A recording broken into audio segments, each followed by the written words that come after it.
আবারও মহানবী সাল্লাল্লাহু আলাইহি ওয়াসাল্লামকে নিয়ে কটূক্তির অভিযোগে গণপিটুনিতে যুবক নিহত, মরদেহ আগুনে নিক্ষেপ করা হয়েছে। ময়মনসিংহের ভালুকা উপজেলায় ইসলাম ধর্ম ও মহানবী হজরত মুহাম্মদ সাল্লাল্লাহু আলাইহি ওয়াসাল্লাম সম্পর্কে কটূক্তির অভিযোগে উত্তেজিত একটি জনতার গণপিটুনিতে দীপু চন্দ্র দাস ৩০ নামে এক যুবক নিহত হয়েছেন। এ ঘটনার পর তার মরদেহে আগুন দেওয়ার ঘটনাও ঘটেছে। এর ফলে এলাকায় চরম উত্তেজনা সৃষ্টি হয়েছে এবং ঢাকা ময়মনসিংহ মহাসড়কে যান চলাচল সাময়িকভাবে বন্ধ হয়ে যায়। ঘটনাটি ঘটে বৃহস্পতিবার ১৮ ডিসেম্বর রাত আনুমানিক ৯টার সময় উপজেলার স্কয়ার মাস্টারবাড়ি এলাকা ডুবালিয়াপাড়া সংলগ্ন পাইওয়ানিয়ার নিট কম্পোজিট কারখানায়। নিহত দীপু চন্দ্র দাস ওই কারখানার শ্রমিক ছিলেন এবং তিনি ময়মনসিংহের তারকান্দা উপজেলার বাসিন্দা। তার পিতার নাম হলো রবি চন্দ্র দাস।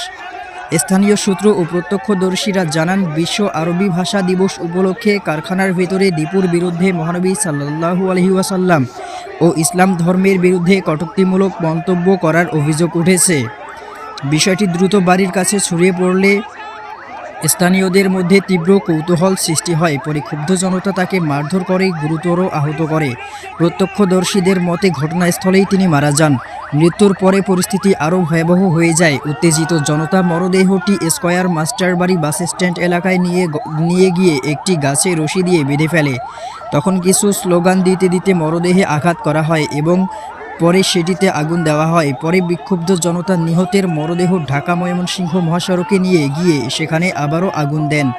এর ফলে মহাসড়কের উভয় পাশে যান চলাচল পুরোপুরি বন্ধ হয়ে যায় এবং এলাকাটিতে চরম আতঙ্ক বিরাজ করছে। ঘটনার খবর পেয়ে আইনশৃঙ্খলা রক্ষাকারী বাহিনী ঘটনাস্থলে গিয়ে পরিস্থিতি নিয়ন্ত্রণের চেষ্টা শুরু করে। তবে ঘটনার পর থেকে এলাকায় অতিরিক্ত পুলিশ মোতায়েন করা হয়েছে এবং সামগ্রিক পরিস্থিতিতে নজরদারি অব্যাহত রয়েছে। এ ব্যাপারে ভালুকা উপজেলা নির্বাহী অফিসার মোহাম্মদ ফিরোজ হোসেন বলেন, হবিরবাড়ি ইউনিয়নের মাস্টারবাড়ি এলাকায় মহানবী হজরত মুহাম্মদ সাল্লাল্লাহু আলাইহি ওয়াসাল্লামকে নিয়ে কটূক্তির অভিযোগের ভিত্তিতে একজন ব্যক্তি নিহত হয়েছেন।